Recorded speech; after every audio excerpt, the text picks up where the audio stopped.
नमस्कार। एक बार फिर से मैं आपका देवीसी एकेडमी बाय राहुल श्रीवास्तव में स्वागत करता हूं। आज हम थ्री प्रॉपर्टीज ऑफ चार्जेस के बारे में बात करेंगे। इसको शुरू करने से पहले मैं आपसे ये पूछूंगा कि सिस्टम क्या होता है। वो सिस्टम फाड़ देंगे वाले सिस्टम की बात नहीं कर रहा हूं, मैं फिजिक्स के सिस्टम की बात कर रहा हूं। तो अगर मैं आपसे ये कहूं कि सिस्टम क्या होता है, तो फिजिक्स में जो सिस्टम है उसको तीन पार्ट्स में क्लासिफाई किया गया है: ओपन सिस्टम, क्लोज सिस्टम और आइसोलेटेड सिस्टम। अब मान लीजिए मैं आपको 100 ml ऑफ हॉट वाटर देता हूं और मैं इसे आपको तीन कंटेनर्स में रखने के लिए कहता हूं। और तीन कंटेनर्स हैं, एक है कप, दूसरा है हॉट वाटर बैग, और तीसरा जो है वो थर्मोफ्लास्क, वो जो स्टील की बोतल आती है पानी को गर्म रखने के लिए, वो वाला। तो सभी में मैं 100 ml ऑफ वाटर रखने को कहता हूं, हॉट वाटर। और उसके बाद मैं कहूंगा कि जब आप 2 घंटे के बाद आते हो तो आपको क्या देखने को मिलता है। तो आप कहोगे सर जो चाय की कप है उसमें हमें ये देखने को मिलेगा कि चाय ठंडा हो चुका है, मतलब यहां से एनर्जी का लॉस हुआ है। उसी तरीके से हॉट वाटर जो बैग है उसमें अगर देखते हैं तो अभी भी वो गर्म है, लेकिन पहले के कंपैरिजन अब बहुत कम हो गया है, मतलब हल्का गर्म है। और अगर हम थर्मोफ्लास्क बॉटल की बहुत बात करेंगे तो उसमें जो पानी है वो अभी भी उतना ही गर्म है। ठीक है, ये तो हो गई एनर्जी की बात। और अगर मैं आपसे ये पूछूं, अब ये बताओ कि क्या मास में कोई कमी हुआ है, तो आप कहोगे हाँ, जो पहला वाला है कप, उसमें मास में कुछ कमी हुआ है, मतलब कुछ जो वाटर था वो वेपराइज्ड हो गया, भाप बन के उड़ गया। ठीक है, यानी मास में कोई कमी हुई, मतलब 100 ml से मान के चलिए 97 96 ml वो हो गया होगा। और सेकंड केस में ऐसा नहीं देखने को मिलता है क्योंकि वो टाइटली पैक्ड है। ठीक है, और थर्ड केस में भी मास में कोई कमी देखने को नहीं मिलेगा। तो पहला सिस्टम ऐसा सिस्टम है जहां पे हमें मास का भी चेंज देखने को मिल रहा है और साथ में एनर्जी का भी चेंज देखने को मिल रहा है। तो ऐसा सिस्टम जहां मास और एनर्जी दोनों का चेंज देखने को मिलता है, ऐसे सिस्टम को हम लोग बोलते हैं ओपन सिस्टम। अब बात करते हैं क्लोज सिस्टम की। ऐसा सिस्टम जहां पे हमें मास का कोई चेंज नहीं दिखता है, सिर्फ एनर्जी का चेंज दिखता है। जैसे ये जो हॉट वाटर बैग है, यहाँ पे अगर 100 ml वाटर है तो आज से 10 दिन बाद भी आएंगे तो उसमें 100 ml ही वाटर रहेगा, लेकिन 10 दिन के बाद जब इसको टच करेंगे तब तक वो ठंडा हो चुका होगा। इसका मतलब ये है कि यहाँ पे एनर्जी का तो लॉस हो रहा है लेकिन मास का कोई लॉस नहीं हो रहा है। इस टाइप के सिस्टम को हम बोलते हैं क्लोज सिस्टम। अब अगर हम बात करें आइसोलेटेड सिस्टम की, तो वहां पे ना हमें मास का कोई चेंज देखने को मिले और ना ही एनर्जी का चेंज देखने को मिले। तो ऐसे सिस्टम को हम बोलते हैं क्या, आइसोलेटेड सिस्टम। अगर हमारे पास थर्मोफ्लास्क स्टील बॉटल है, ठीक है, अच्छी कंपनी का, तो वो एक इंसुलेटर की तरह बिहेव करेगा, ना वो मास को कम होने देगा ना वो एनर्जी को कम होने देगा। तो ऐसा सिस्टम जहां पे मास और एनर्जी दोनों कांस्टेंट बने हुए हैं, ना यहां से वाटर का लॉस होगा ना यहां से एनर्जी का लॉस होगा, दोनों का हमें किसी प्रकार का लॉस देखने को नहीं मिलता है, ऐसे सिस्टम को हम लोग बोलते हैं आइसोलेटेड सिस्टम। अब आपके दिमाग में ये आ रहा होगा कि sir three properties of charges आप पढ़ा रहे हो, अब इसमें सिस्टम की बात क्यों कर रहे हो। तो जब हम थ्री प्रॉपर्टीज ऑफ चार्जेस की तीनों प्रॉपर्टीज का डिफिनीशन देखेंगे तो आपको कहीं ओपन सिस्टम दिखेगा और कहीं पे आइसोलेटेड सिस्टम।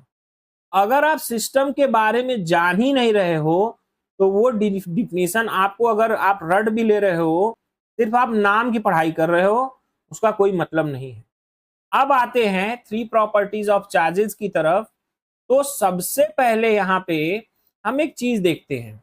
यहाँ पे आपको एक डायग्राम दिख रहा होगा जिसमें आप एक स्वेटर, बैलून, ग्लास रॉड और एम्बर को देख सकते हो। तो अगर मैं आपसे ये पूछूं कि ये एक ओपन सिस्टम है या आइसोलेटेड सिस्टम है, तो आपका जवाब क्या होगा? तो यहाँ पे अगर हम हर एक ऑब्जेक्ट को यहाँ पे अगर इंडिविजुअली दिख रहे हैं, जैसे बैलून की सिर्फ बात कर रहे हैं, स्वेटर की अलग बात कर रहे हैं, तो उस केस में यहाँ पे हमारे 4 ओपन सिस्टम्स हैं, ठीक है, इंडिविजुअली अगर बात करेंगे तो। लेकिन अगर हम इन चारों ऑब्जेक्ट्स को उसके आउटर एटमॉस्फेयर से अलग कर दें, तो अब ये जो सिस्टम बनेगा वो एक आइसोलेटेड सिस्टम बन गया। इसका क्या मतलब हुआ? इस आइसोलेटेड सिस्टम में हमने बात किया था कि किसी प्रकार कोई मास का ट्रांसफर या एनर्जी का ट्रांसफर ना हो उसके सराउंडिंग में। तो यहाँ पे अगर मास की बात करें तो वो यहाँ पे चार्ज है, और एनर्जी की बात करें तो वो अट्रैक्शन और रिपल्सन यानी फोर्स की बात होगी, ठीक है। अब आते हैं इस पर्टिकुलर डायग्राम पे। तो अगर हम ये कहें कि एक आइसोलेटेड सिस्टम है, आइसोलेटेड सिस्टम कहने का मतलब ये इस अंदर की दुनिया का बाहर की दुनिया से कोई मतलब नहीं है, और इस बाहर की दुनिया का अंदर की दुनिया से कोई मतलब नहीं। यानी कि बाहर से कोई इलेक्ट्रॉन, यानी कि अंदर से कोई इलेक्ट्रॉन बाहर नहीं जा सकता और बाहर से कोई इलेक्ट्रॉन अंदर नहीं आ सकता। तो ऐसे सिस्टम को हम बोलेंगे आइसोलेटेड सिस्टम। यानी इलेक्ट्रॉन अगर बाहर नहीं जा सकता या अंदर नहीं आ सकता है तो मास का ट्रांसफर नहीं हो रहा है। और दूसरी बात, इसमें बाहर से किसी प्रकार का कोई अट्रैक्शन अंदर नहीं होगा या किसी प्रकार का कोई रिपल्सन नहीं देखने को मिलेगा आउटर एटमॉस्फेयर से। तो ऐसा सिस्टम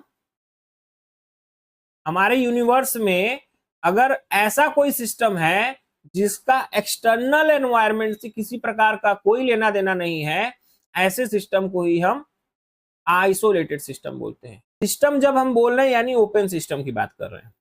तो अगर हम आपसे ये पूछें कि यहाँ पे कितने सिस्टम हैं, तो आप कहोगे सर यहाँ पे 2 सिस्टम हैं, एक बैलून, दूसरा स्वेटर। तो अगर मैं आपसे ये पूछूं कि जो नेट चार्ज है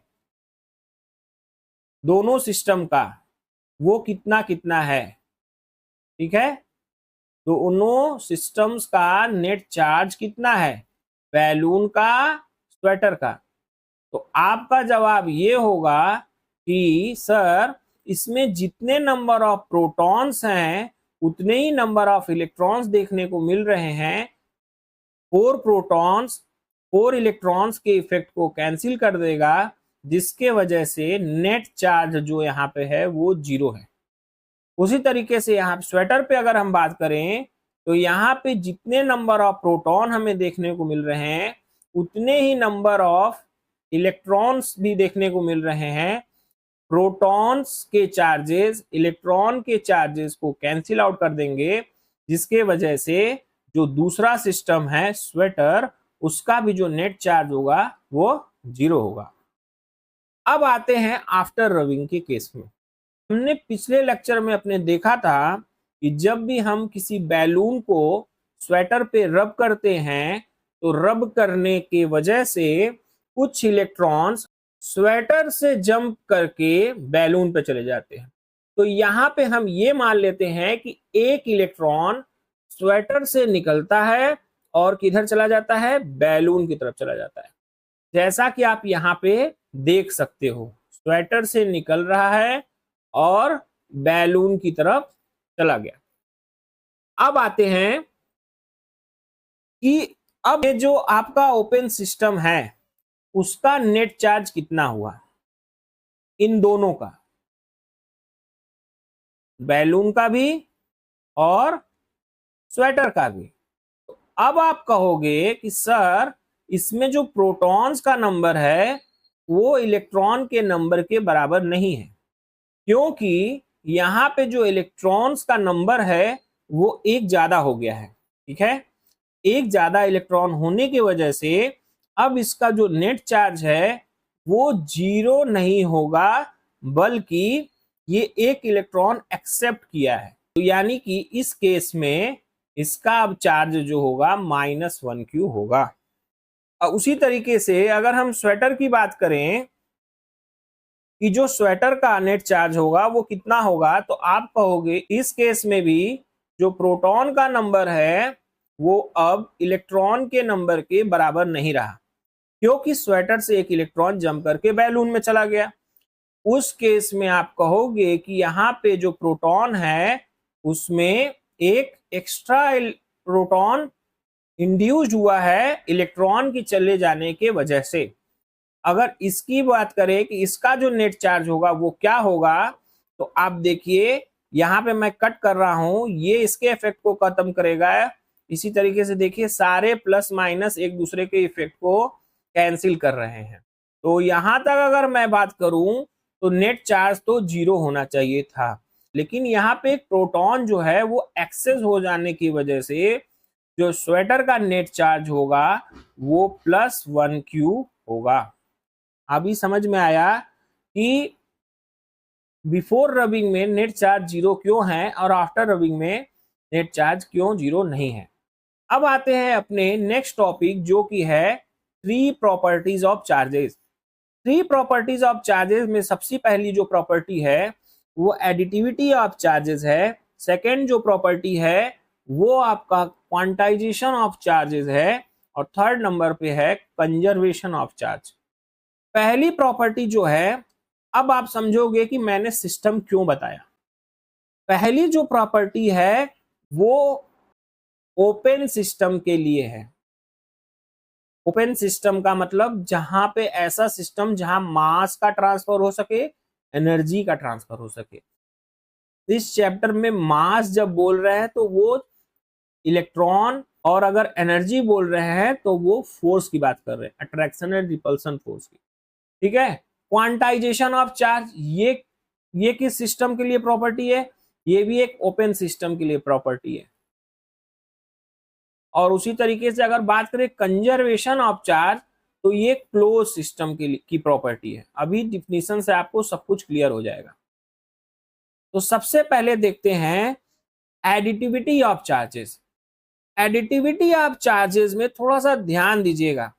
एडिटिविटी ऑफ चार्जेस और क्वांटाइजेशन ऑफ चार्जेस दोनों ओपन सिस्टम की प्रॉपर्टीज हैं। इसमें आप देख सकते हो कि इसमें भी मैंने पहले से ही द टोटल लिख के रखा है, और क्वांटाइजेशन ऑफ चार्जेस में के डिफिनीशन में भी द टोटल लिख के रखा है। अब डिफरेंस देखिएगा कहां होता है। The total number of charges,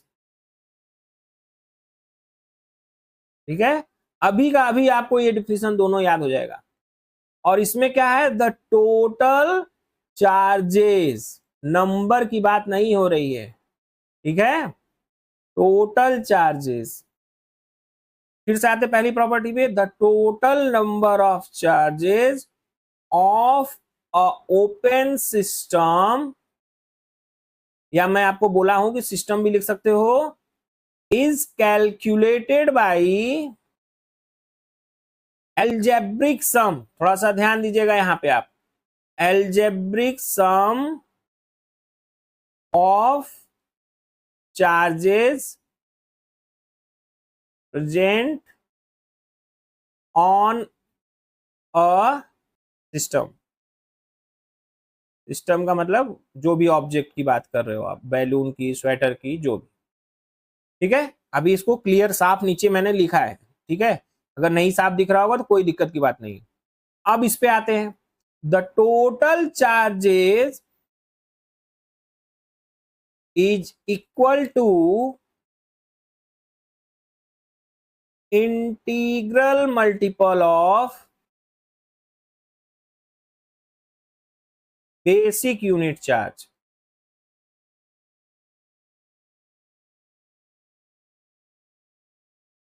फिर से ध्यान दीजिएगा, यहां पे मैंने बोला द टोटल चार्ज जो होता है वो इक्वल होता है integral multiple of basic unit of charge. ठीक है, बेसिक यूनिट ऑफ चार्ज, ये डिफिनेशन सही है, अभी आपको क्लियर हो जाएगा।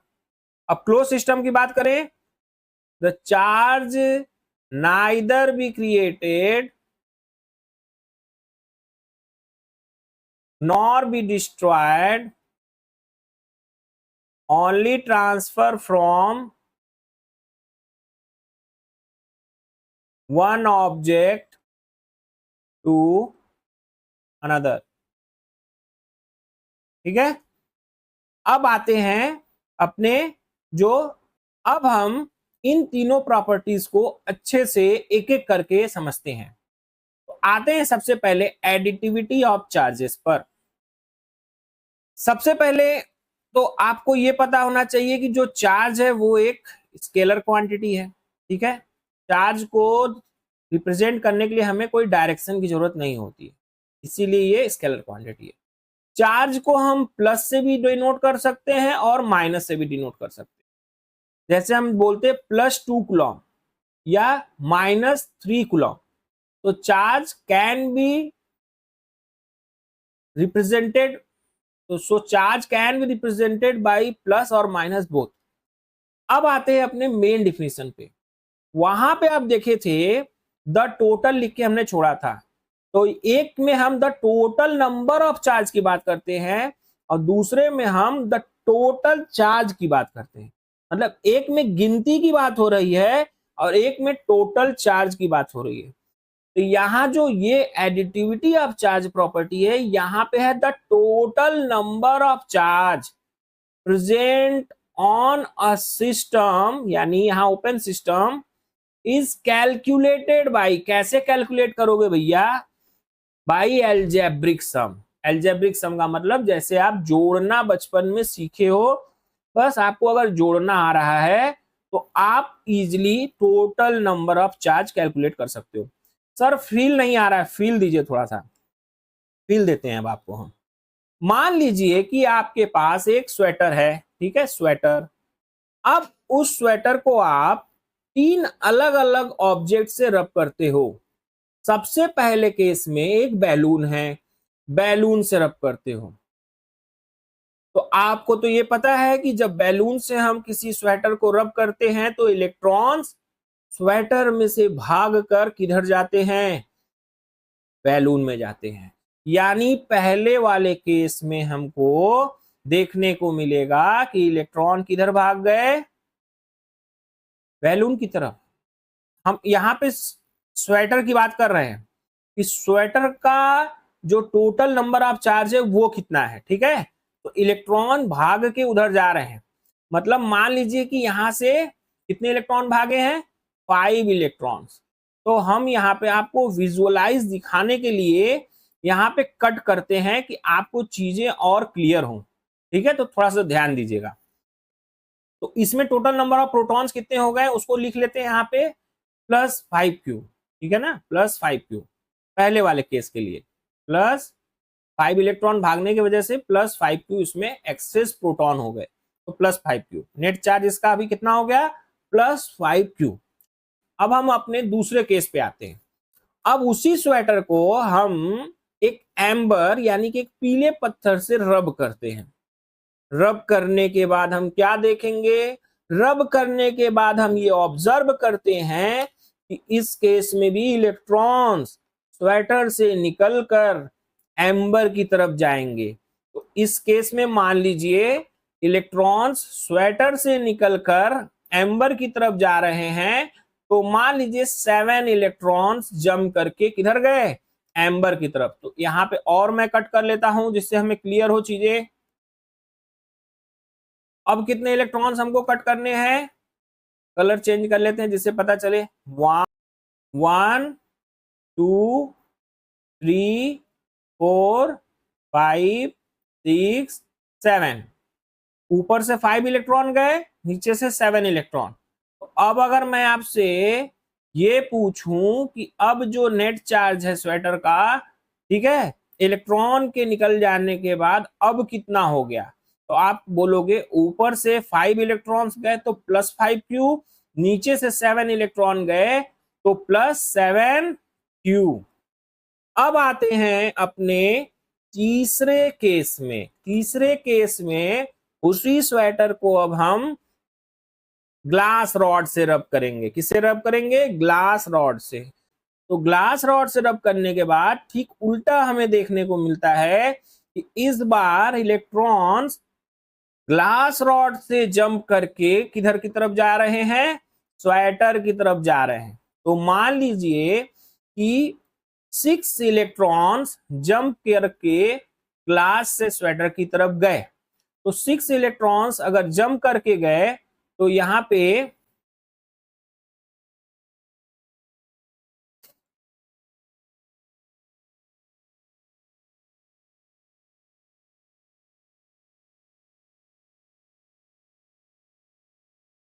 पे अब हम इलेक्ट्रॉन्स कट करके नहीं दिखाएंगे, अब सीधे डायरेक्ट लिखते हैं।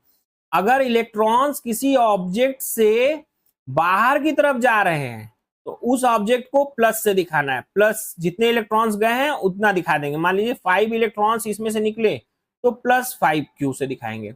और इलेक्ट्रॉन्स अगर ऑब्जेक्ट में आ रहा है तो उसको माइनस, मान लीजिए 2 इलेक्ट्रॉन आ रहा है तो -2q से। तो यहाँ पे कितने इलेक्ट्रॉन्स आ रहे हैं? टोटल 6 इलेक्ट्रॉन्स आ रहे हैं। तो इसको स्वेटर पे अब कितने एक्स्ट्रा से इलेक्ट्रॉन हो गए? -6q। ठीक है, तो अब हमको क्या करना पड़ेगा? एल्जेब्रिक सम करना होगा। तो अगर स्वेटर पे अगर हमें नेट चार्ज निकालना है, the total number of charge, ठीक है, स्वेटर पे क्या निकालना है? एडिटिविटी ऑफ चार्ज में हम टोटल नंबर ऑफ चार्ज निकालते हैं। तो कैसे निकालेंगे? पहले केस में +5q, दूसरे केस में +7q और तीसरे केस में -6q। अब इसको तो आप एडिशन का सब्ट्रैक्शन करना जानते ही होंगे। तो 5q और 7q कितना हो गया? 12q -6q। यानी कि जो स्वेटर पे 3 बार रब करने के बाद कितने नंबर ऑफ चार्ज प्रेजेंट हैं, इस तो हम ये कहेंगे +6q।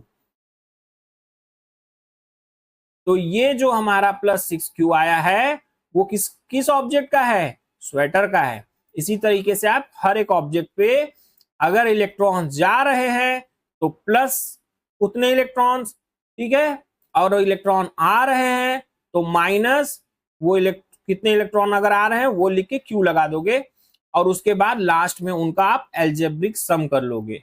तो पहले वाले केस में +5q, दूसरे वाले केस में +7q और थर्ड वाले केस में -6q। और तीनों का अगर एल्जेब्रिक सम हम करते हैं तो हमें मिलता है कितना? +6q। अब तो आपसे अगर लास्ट क्वेश्चन में ये पूछूं कि ये बताओ, तो जो स्वेटर है, स्वेटर का नेचर कैसा है? वो एक पॉजिटिव चार्ज ऑब्जेक्ट है कि निगेटिव चार्ज ऑब्जेक्ट है? आफ्टर 3 रबिंग, 3 बार रब करने के बाद, तो आप कहोगे सर 3 बार रब करने के बाद तो इसका जो नेट चार्ज आ रहा है वो +6q आ रहा है, यानी कि ये एक किस तरह का ऑब्जेक्ट है? पॉजिटिव चार्ज ऑब्जेक्ट है। तो यहाँ पे साफ साफ हम क्या लिख देंगे? स्वेटर आफ्टर रबिंग, स्वेटर कैसा बन गया? Positive charge object. तो यही हमारा था additivity of charge. Additivity of charge हमें किसी ऑब्जेक्ट पे टोटल नंबर ऑफ चार्ज बताता है और total of number of charge निकालने के लिए सिंपल सा हमको एल्जेब्रिक सम करना होता है।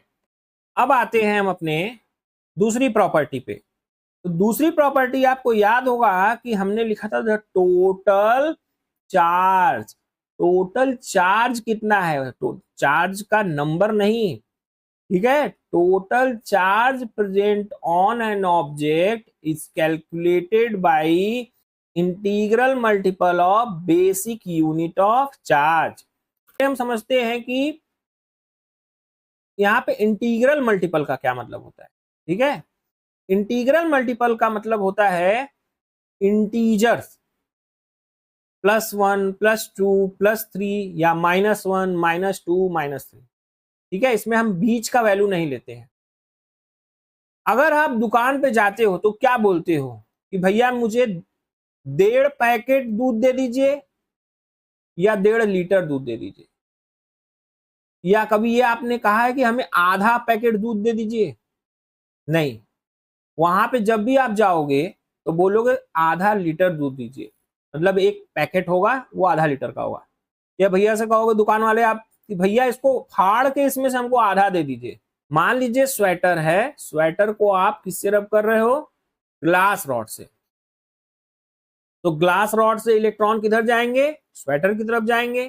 तो ऐसा कभी नहीं होगा कि आधा इलेक्ट्रॉन ट्रांसफर हो या 2.5 इलेक्ट्रॉन ट्रांसफर हो, 3.75 इलेक्ट्रॉन ट्रांसफर, नहीं, हमेशा इंटीजर्स के फॉर्म में ही इलेक्ट्रॉन्स का ट्रांसफर होता है।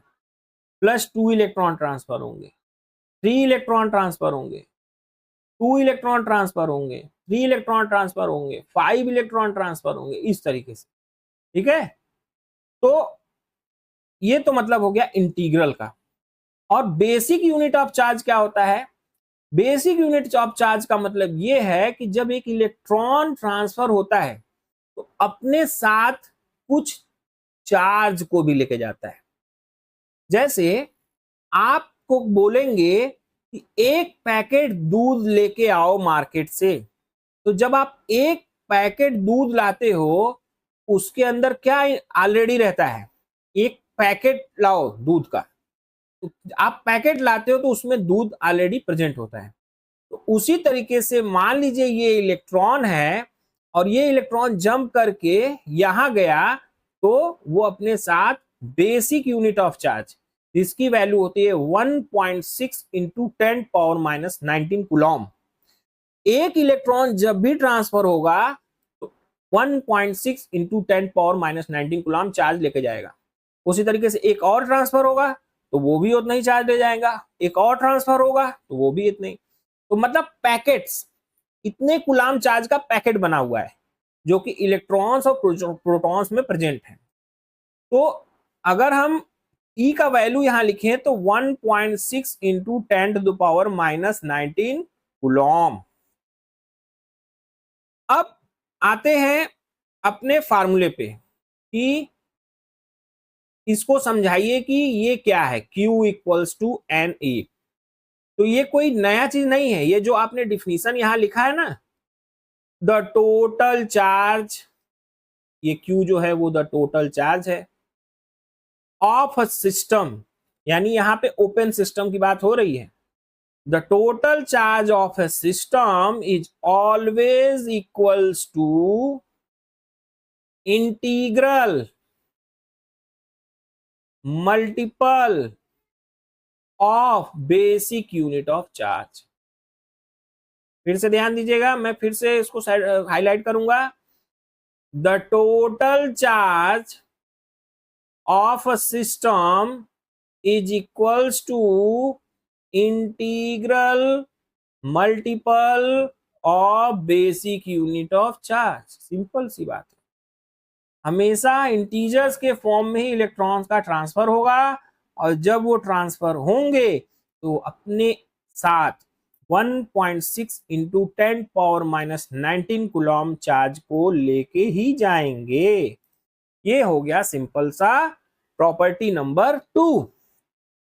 अब आते हैं कि जैसे आप बोलते हो 1 कूलॉम चार्ज, 1.5 कूलॉम चार्ज, तो ये क्या है सर? अभी तो आप बोले हो इंटीजर्स के फॉर्म में, तो ये मैंने ध्यान से सुनिएगा क्या बोला था। जो इलेक्ट्रॉन्स जंप करते हैं वो इंटीजर्स के फॉर्म में होंगे, उसके अंदर जो चार्ज है उसको इंटीजर्स के फॉर्म में नहीं बोला है, वो तो 1.6 इंटू 10⁻⁻19। एक इलेक्ट्रॉन गया तो 1.6 इंटू 10⁻⁻19, 2 इलेक्ट्रॉन गया तो 2 से इसमें मल्टीप्लाई कर लीजिए, 3 इलेक्ट्रॉन जंप किया तो 3 से इसमें मल्टीप्लाई कर लीजिए, ठीक है।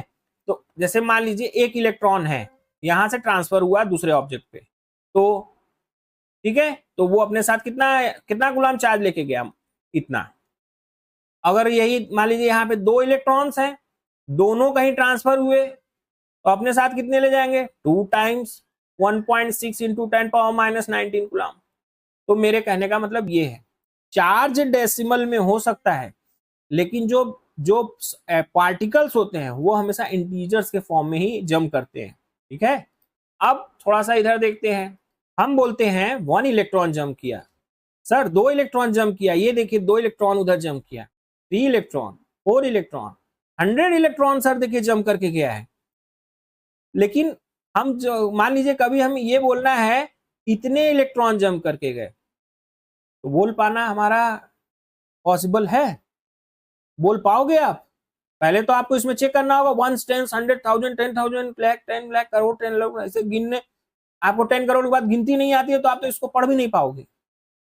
तो पॉसिबल नहीं है हर बार ये बोल पाना कि इतने इलेक्ट्रॉन्स जंप करके दूसरे ऑब्जेक्ट पे गए हैं। तो फिर कैसे बोलेंगे? तो अब हम इलेक्ट्रॉन्स की नंबरिंग ना करके चार्ज, उसमें कितने चार्ज है वो टोटल बताते हैं। सर 1 कूलम चार्ज गए, 2 कूलम चार्ज गया, 2.5 कूलम चार्ज देखिए जम करके गया है।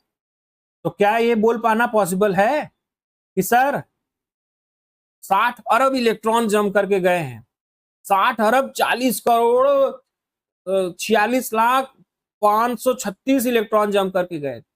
पॉसिबल नहीं है बोल पाना इलेक्ट्रॉन।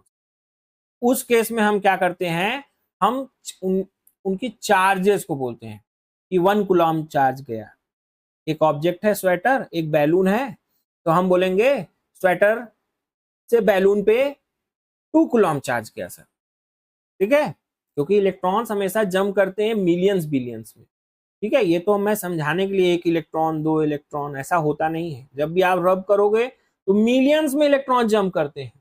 तो वहां पे हम इलेक्ट्रॉन के नंबर की बात अब नहीं करेंगे, इलेक्ट्रॉन्स के नंबर की बात नहीं करेंगे। ठीक है, उसको चार्ज से बोलेंगे। ठीक है, जैसे कि मान लो मैं बोलता हूं कि सर ये बैलून है, ये स्वेटर है, स्वेटर से बैलून की तरफ 1 कूलम चार्ज का ट्रांसफर हुआ।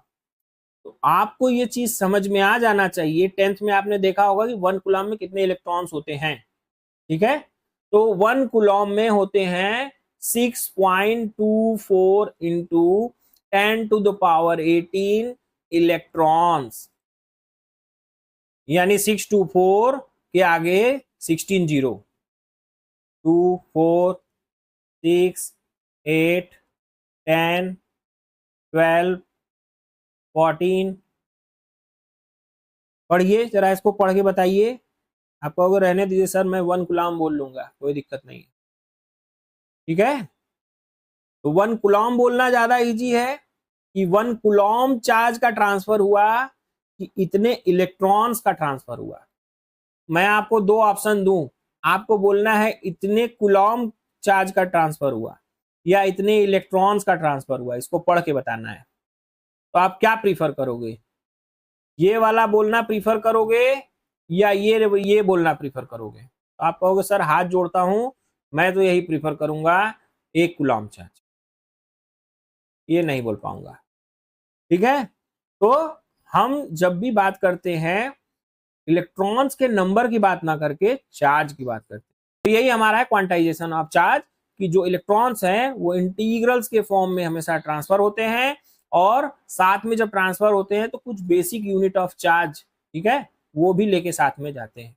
ठीक है, और दूसरी बात ये देखा कि इलेक्ट्रॉन के नंबर को बताने में हमारा कोई इंटरेस्ट नहीं होता है, उनके चार्ज को बताने में इंटरेस्ट होता है। अब हम बात करते हैं अपनी तीसरी और आखिरी प्रॉपर्टी की, जो कि है कंजर्वेशन ऑफ चार्ज। ये तो एकदम इजी सी प्रॉपर्टी है, और ये जो प्रॉपर्टी है वो एक क्लोज सिस्टम की है। ऐसा सिस्टम जिसमें अंदर की दुनिया का बाहर की दुनिया से कोई मतलब नहीं होता है, और बाहर की दुनिया का अंदर की दुनिया से कोई मतलब नहीं होता है, ऐसे सिस्टम को हम लोग बोलते हैं क्लोज सिस्टम। ठीक है, जैसे हमने थर्मोफ्लास्क के बारे में देखा था, अंदर की हीट बाहर नहीं ट्रांसफर हो रही थी और बाहर की हीट अंदर नहीं आ पा रही थी। और इस केस में अगर देखें तो यहाँ पे जो ये हम बॉक्स बनाए हैं रेक्टेंगल बॉक्स, इसमें अंदर के इलेक्ट्रॉन्स बाहर नहीं जा सकते और बाहर के इलेक्ट्रॉन्स अंदर नहीं आ सकते। ठीक है, इस ऐसे कंडीशन को हम लोग बोलते हैं क्लोज सिस्टम। अब क्लोज सिस्टम तो समझ गया हम। अब हम बात करते हैं कि कंजर्वेशन ऑफ चार्ज होता क्या है। तो कंजर्वेशन ऑफ चार्ज है कि charge neither be created nor be destroyed. ना हम चार्ज को क्रिएट कर सकते हैं ना चार्ज को डिस्ट्रॉय कर सकते हैं। Charge can only transfer from one place to another, one object to another object within the close system. एक क्लोज सिस्टम है, उसके अंदर जो चार्ज है, मान लीजिए इसमें, अब थोड़ा सा फील लेते हैं, तो मान लीजिए एक क्लोज सिस्टम में हमारे टोटल नंबर जो इलेक्ट्रॉन्स हैं वो 50 है और टोटल नंबर ऑफ प्रोटॉन जो है वो भी 50 है।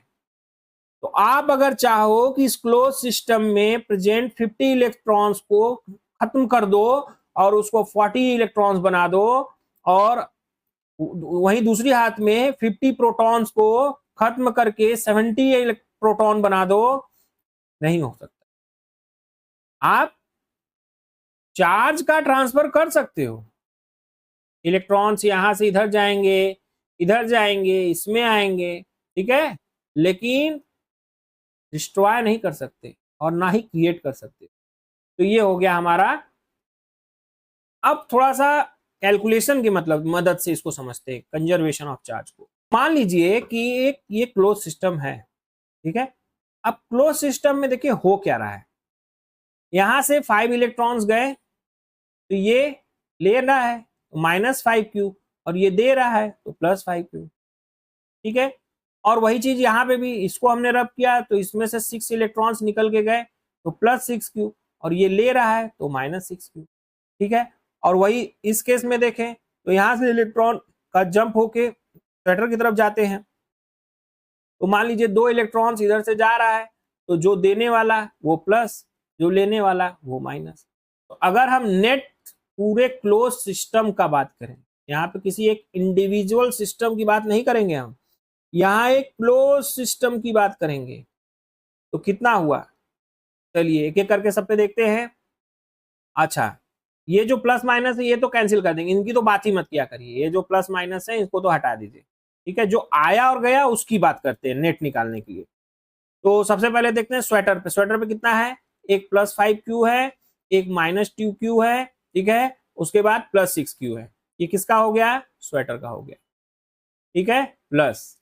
अब बात करते हैं बैलून की, तो बैलून का कितना हो गया, -5q, ये किसका है, बैलून का है।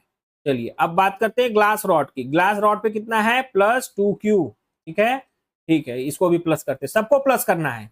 उसके बाद लास्ट में देखते हैं हमारा एम्बर पे, एम्बर का क्या है, -6q, ठीक है। अब सबको प्लस कर देते हैं एक साथ, तो +5q -2q +6q plus -5q +2q -6q। अरे बाप रे, ये देखिए ये सब एक दूसरे को कैंसिल कर दिया, यानी कि एक सिस्टम का जो नेट चार्ज होता है वो हमेशा हमेशा 0 ही होता है, अंदर भले ही इलेक्ट्रॉन एक दूसरे पे जम कर रहे हो, मतलब नहीं, ठीक है। एक क्लोज सिस्टम का अगर नेट चार्ज अगर बोलो तो वो बिफोर रबिंग भी 0 ही होगा,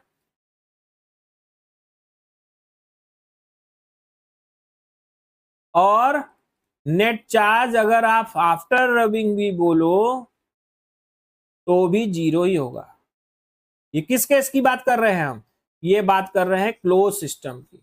बिफोर रबिंग भी नेट चार्ज 0, आफ्टर रबिंग भी नेट चार्ज 0। अगर यही हम सिस्टम की बात कर रहे हैं तो उसमें हमको एडिटिविटी ऑफ चार्ज लगाना पड़ेगा। बिफोर रबिंग तो 0 होता ही है, आफ्टर रबिंग कितने इलेक्ट्रॉन्स उस ऑब्जेक्ट पे आए उनको पूरा सम कर दो, एल्जेब्रिक सम से आपका निकल जाएगा।